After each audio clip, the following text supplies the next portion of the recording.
Buenas tardes. Nos volvemos a encontrar, a reunir en este último día de esta novena, de este camino de preparación a Pentecostés. Estamos ya a las puertas, de hecho esta noche, diríamos, es la vigilia. Una vigilia que tiene su historia, una vigilia que tiene su sentido, que hay que redescubrirla desde el acontecimiento pascual, una vigilia que en su momento nace como una forma de dar posibilidad a los bautismos que no se llegaron a realizar en la vigilia pascual. Pero la vigilia no queda encerrada en sí misma. No es una fiesta del encierro, esta es todo lo contrario, es la fiesta de la apertura, es la fiesta de la salida, es la fiesta de la manifestación. Es la iglesia ya existente que se muestra dando testimonio de la presencia actuante y transformadora de Jesús. Último día que queremos justamente descubrir esto, ¿no? El espíritu que está en la misión de la iglesia, el espíritu que anima la evangelización, el espíritu que nos hace capaces de mostrar con la vida primero, con la palabra después, que somos discípulos, testigos y apóstoles de Jesús, el Maestro y Señor. Nos reunimos, por eso, en el nombre del Padre, del Hijo y del Espíritu Santo. Amén. Y pedimos que el Espíritu siga soplando en nosotros, que no deje jamás de soplar, o lo que sería mejor, que no dejemos nosotros de percibir el soplo ininterrumpido del Espíritu en medio de los hombres, en medio de la creación, en medio de la Iglesia.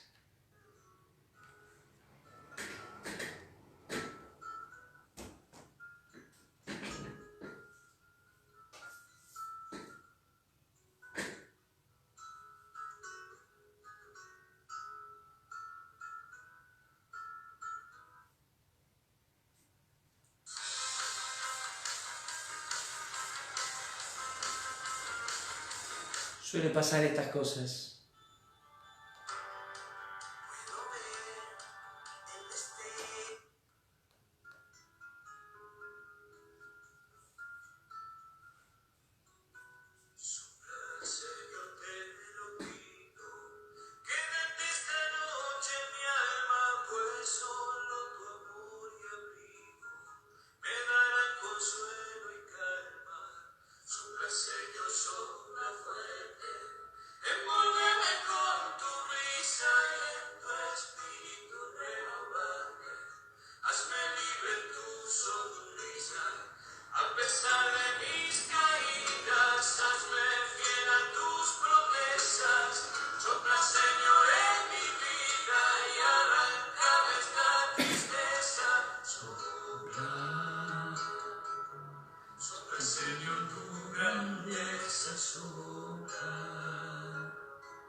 Señor, y hazte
Que este Espíritu siga soplando en nosotros, que este Espíritu siga actuando en nosotros,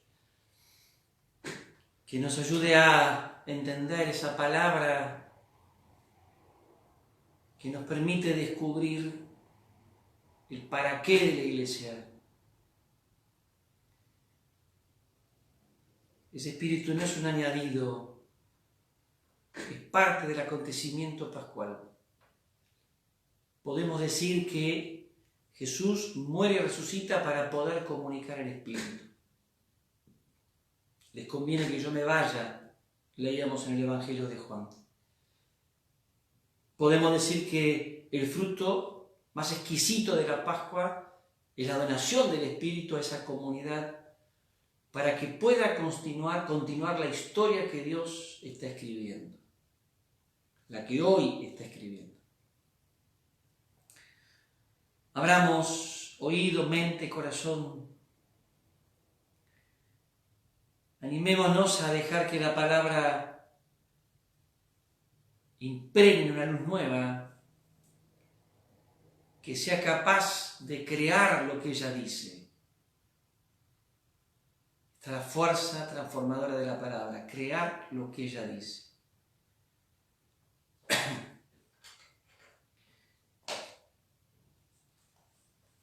Voy a leer de continuo 3 pasajes de un mismo autor, de Lucas, el primero del Evangelio y 2 seguidos del libro de los Hechos. El del Evangelio es del capítulo 24, el último de este Evangelio,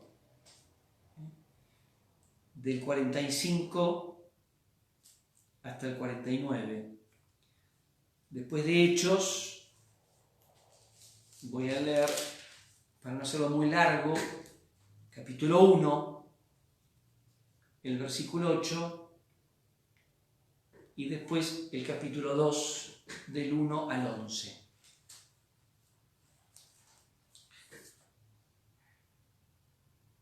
Dice así el Evangelio de Lucas. Entonces les abrió la inteligencia para que pudieran comprender las Escrituras. Y añadió, así estaba escrito, el Mesías debía sufrir y resucitar de entre los muertos al tercer día. Y comenzando por Jerusalén, en su nombre debía predicarse a todas las naciones la conversión para el perdón de los pecados. Ustedes son testigos de todo esto. Y yo les enviaré lo que mi Padre les ha prometido. Permanezcan en la ciudad hasta que sean revestidos con la fuerza que viene de lo alto.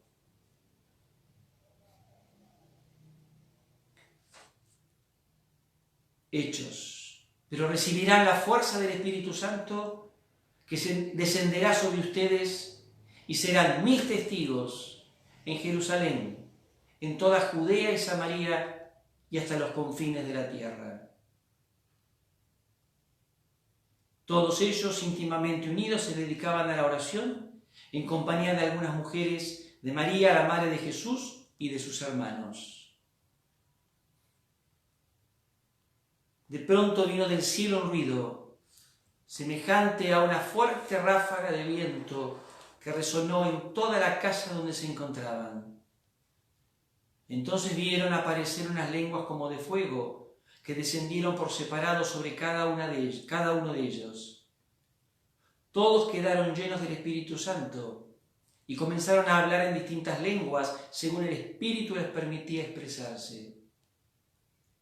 Había en Jerusalén judíos piadosos venidos de todas las naciones del mundo.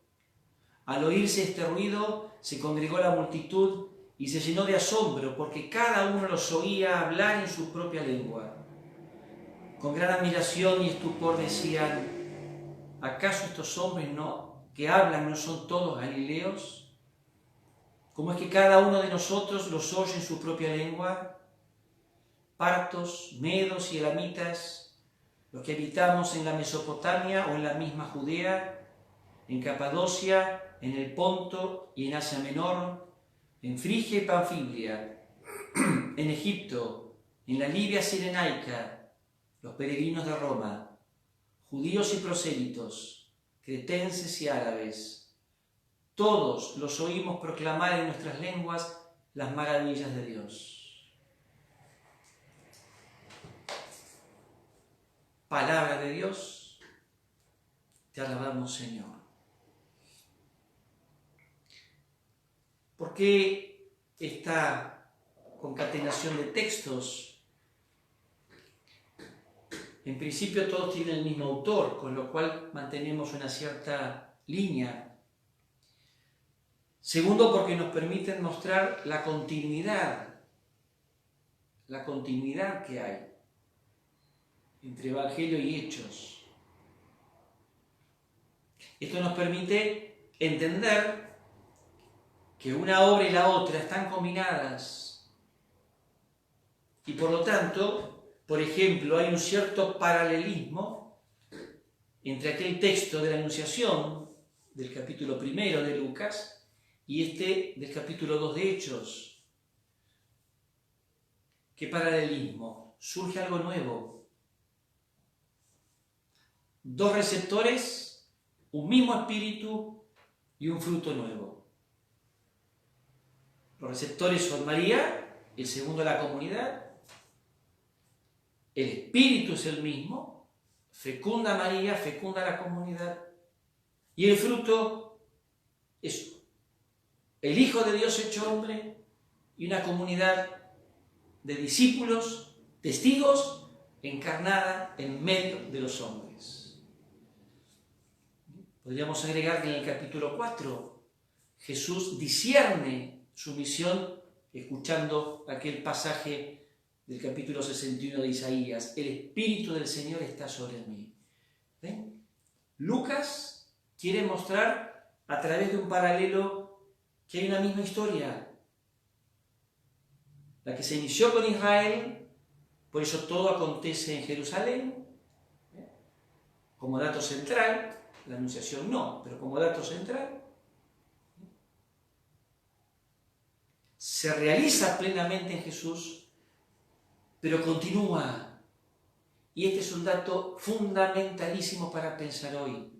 Se continúa la misión de Jesús. La misión de la Iglesia no es una misión distinta a la de Jesús.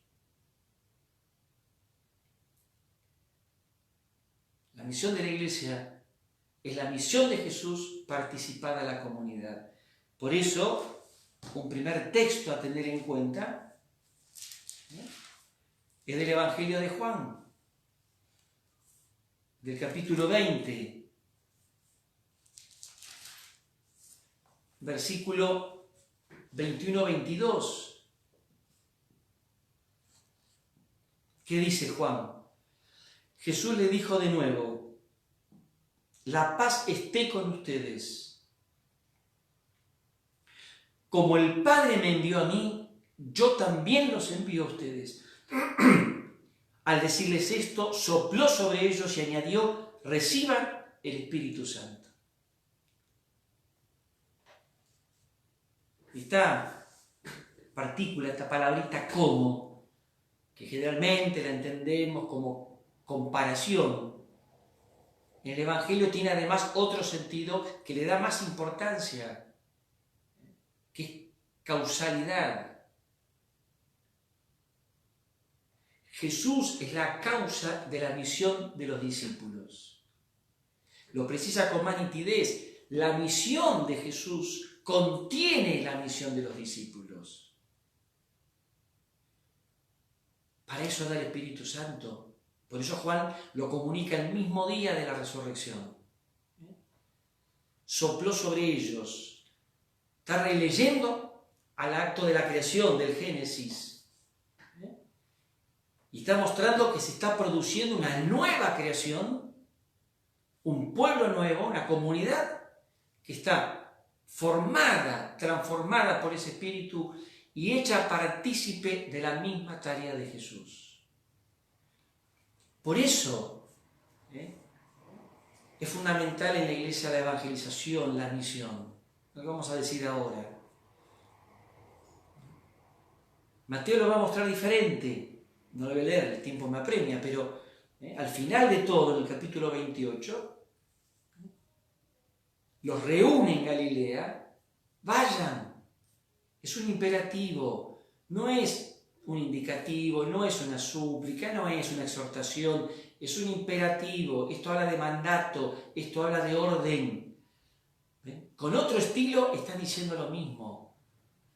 Si ustedes son iglesia, tienen que ir. Si ustedes son mis discípulos, la misión forma parte vital del discipulado. Por eso les pide, hagan discípulos, bauticen, enseñen. Yo estoy con ustedes. Pero esta es la tarea, esta es la misión. Y esto es lo que estamos celebrando hoy. Ya estamos entrando en Pentecostés, primeras vísperas, ¿no? Mañana el domingo es la fiesta que sí cierra el ciclo litúrgico de Pascua, es verdad, un único ciclo con la misma alegría de la Pascua, pero con ese elemento que le da ese matiz fundamentalísimo. La Pascua, que engendra un pueblo nuevo, que alcanza el don del Espíritu a ese pueblo nuevo, implica que él mismo tiene que salir a evangelizar. Yo le sacaría el verbo salir. Tiene que evangelizar. Tiene que impregnar con la fuerza del Evangelio todo lo que existe. Por lo tanto, la misión no es optativa. Yo en mi fe cristiana hago ciertas cosas, no, esto de evangelización que lo hagan los curas, los obispos, algún laico que está más comprometido. No. No asumir la misión significa directamente abortar la vida cristiana. No asumir la responsabilidad de ser testigo. Testigo es el que experimenta es el que se encuentra, sabiendo que ese encuentro me cambia. Por lo tanto, no puedo ocultar esto. Una expresión muy linda del capítulo 4 de Hechos. No podemos callar lo que hemos visto y oído. Lo damos, lo comunicamos. Si la experiencia de Jesús es real, necesariamente hay que comunicarla. Esto es lo que la palabra, entre otras cosas, propone. El texto de Hechos, el texto concreto del capítulo 2, lo enriquece con expresiones, con simbolismo, una manifestación al estilo del Antiguo Testamento. Lenguas de fuego, viento tipo huracanado, ¿no? La multitud de nombres, está hablando de la multitud de pueblos, la universalidad. Y lo que más va a impactar, que esta comunidad va a salir a hablar. Primero es el gesto. ¿Cuál? Salir. Abrir las puertas. La valentía, mostrarse. Yo quisiera, último día, unos minutos más me lo van a permitir, darnos cuenta cómo esta evangelización, esta misión, que forma parte esencial de la vida cristiana, es el para qué de la iglesia. Yo diría el para qué casi más profundo. Así como el Hijo de Dios se hace hombre, y se hace hombre para los hombres, no se hace hombre por él mismo, sino para los hombres. La iglesia existe para los hombres, no para ella. Dos pequeños textos, uno de Pablo VI, conocidísimo, Evangelii Nunziandi, el anuncio del Evangelio. Les recomiendo el número 14 y el número 19. Todo el documento es una belleza, de una lectura muy plástica, ¿no? muy llevadera, que hay que profundizar. El texto dice así: evangelizar constituye, en efecto, la dicha y la vocación propia de la Iglesia, su identidad más profunda. Ella existe para evangelizar, es decir, para predicar y enseñar, ser canal del don de la gracia, reconciliar a los pecadores con Dios, perpetuar el sacrificio de Cristo en la Santa Misa, memorial de su muerte y su resurrección gloriosa. Ella existe para evangelizar. En el 19, él va a decir lo que es evangelizar. Lo dejo para que lo lean ustedes, ¿no? Y el otro texto, lo menos posible, ¿no?, de Francisco, en su primer documento medular, él tiene uno hecho a 4 manos, ya lo saben, junto con Benedicto, ¿no? Evangelii Gaudium, la alegría del Evangelio, que tiene mucha sintonía con el texto de Pablo VI. Dice en el número 259, hablando de evangelizadores con espíritu. Evangelizadores con espíritu quiere decir evangelizadores que se abren sin temor a la acción del Espíritu Santo. En Pentecostés, el Espíritu hace salir de sí mismos a los apóstoles y los transforma en anunciadores de las grandezas de Dios. El verbo transformar aparece en el número 19 del texto de Pablo VI. Hombres que adquieren una forma nueva, un ser nuevo, que cada uno comienza a entender en su propia lengua. El Espíritu Santo, además, infunde la fuerza para anunciar la novedad del Evangelio, con audacia, entre paréntesis, parresía, palabra recuperada por Francisco, en voz alta y en todo tiempo y lugar. Jesús quiere evangelizadores que anuncien la buena noticia no solo con palabras, sino sobre todo con una vida que se ha transfigurado en la presencia de Dios. No hay mucho más para explicar. Bueno, habría mucho más para decir, pero esto estamos pidiendo. Esto es lo que el texto nos dice. La autenticidad de mi vida cristiana solo se puede constatar y demostrar cuando mi vida evangeliza. Mi vida evangeliza, que no es hablar algo de Dios. No es cada tanto una cita bíblica. No es en algún momento algún testimonio que tengo que dar. No es algún gesto lindo, alguna obra de caridad. Es una vida transformada por Dios. Pablo VI va a decir que es la transformación total de la mente y del corazón, con otro lenguaje mucho más rico. Pues ahora viene la pregunta: ¿qué me dice el texto a mí? ¿Qué me dice a mí, persona? ¿Qué me dice a mí, parte de una comunidad? ¿Qué le dice a esta parroquia?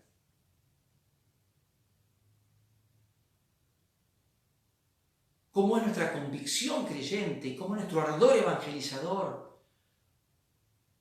¿Cómo nuestras decisiones están marcadas por la fuerza de ese espíritu, de ese evangelio? ¿Cómo mi testimonio, el más simple, el más básico, el de mi casa, el del barrio, el del trabajo, lo que digo, lo que no digo, lo que hago, lo que no hago, trasuntan el Evangelio de Jesús, muestran los valores del reino?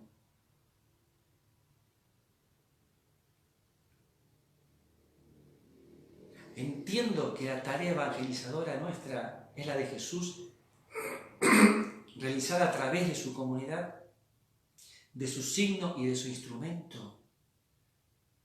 Esto tiene mucho peso, mucho peso. Lo dejo un ratito en silencio, nos quedamos un segundito en silencio para que nos animemos a ver lo que nos dice esta palabra, ¿no? Sobre todo los textos de Lucas y de Hechos, pero también lo de Pablo VI y lo de Francisco. Acá se está jugando la credibilidad de la Iglesia. No es salir una vez y volver a encerrarme. Es vivir según el corazón de Dios y eso hacerlo testimonio.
Tenemos que responderle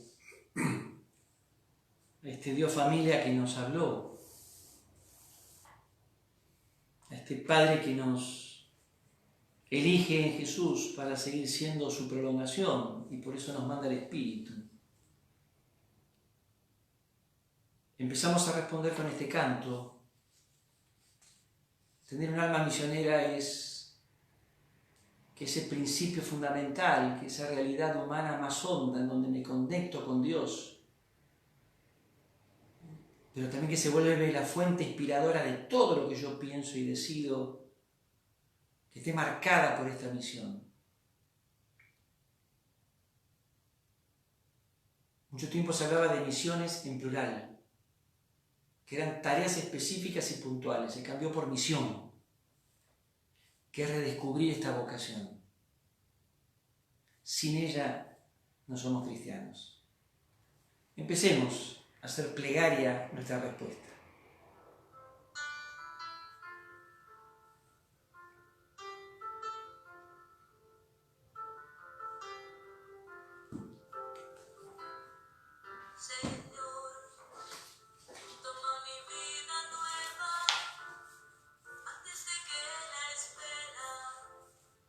Desde años en mí, estoy dispuesta a lo que quieras, no importa lo que sea, llámame a servir. Llévame donde los hombres necesiten tus palabras, necesiten mis ganas de vivir.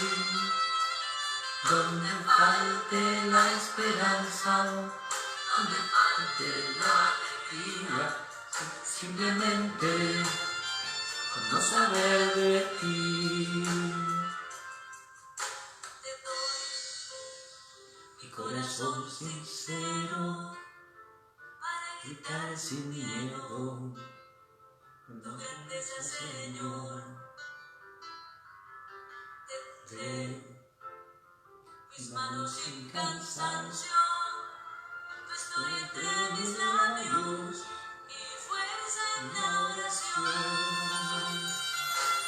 Llévame donde los hombres necesiten tus palabras, necesiten mis ganas de vivir.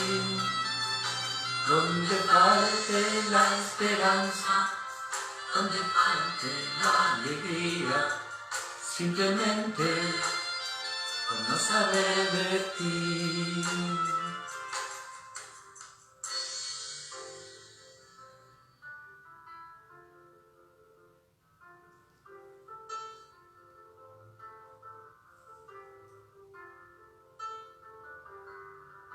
Y así, en marcha iré cantando, por calles predicando. comunicando lo bello que es tu amor. Señor, de forma misionera, condúceme a la tierra que tenga sed de Dios. Llévame donde los hombres necesiten tus palabras, necesiten tus ganas de vivir. Esperanza, donde toque la alegría, simplemente no saber de ti, simplemente no saber de ti, simplemente no saber de ti.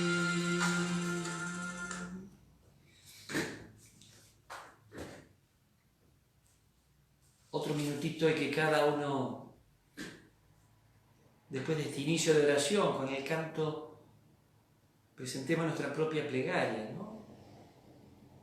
Insisto aquello de Lucas, llamar, desear, buscar el Espíritu, en clave de nuestra vocación evangelizadora, de nuestro compromiso de construir el reino, de transformar la realidad desde el Evangelio de Jesús. Pedir aquello que no falte.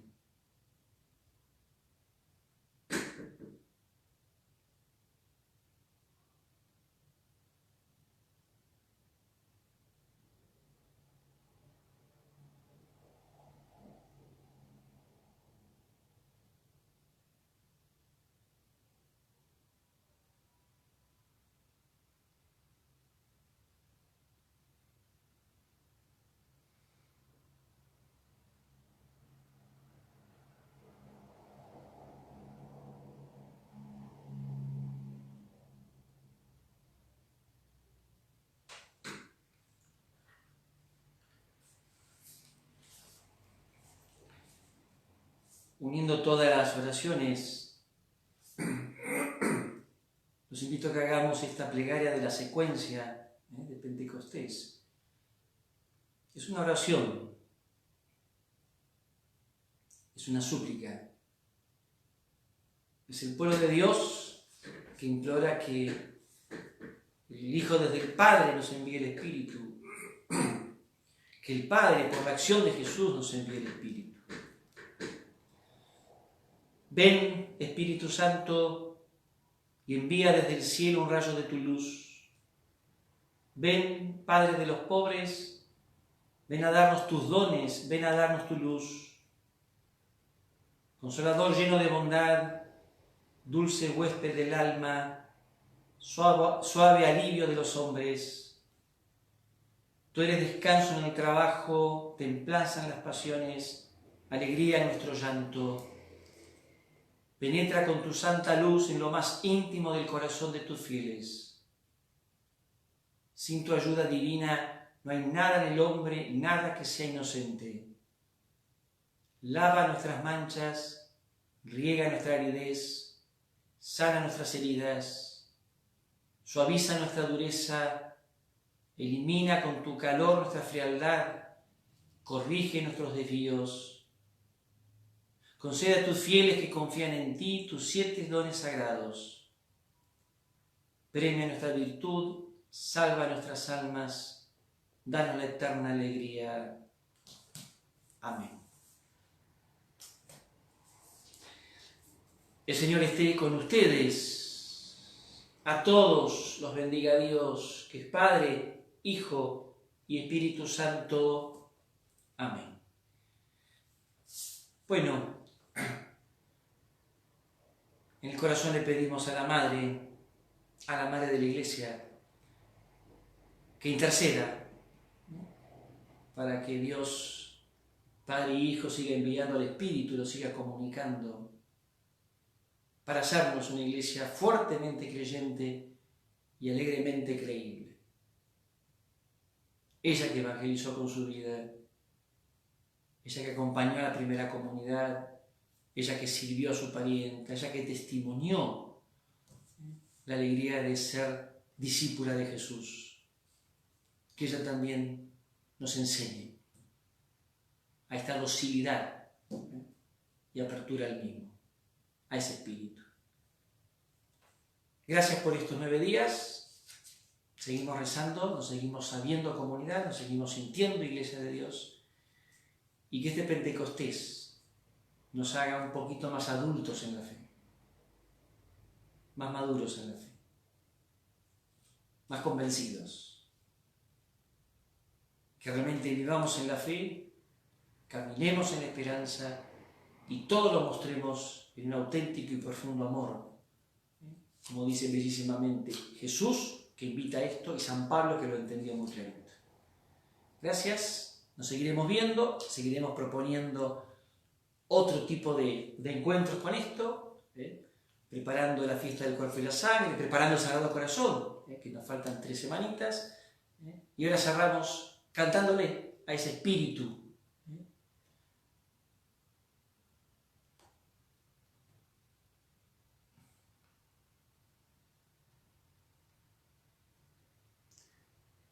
Envíanos, Señor, envíanos, Padre.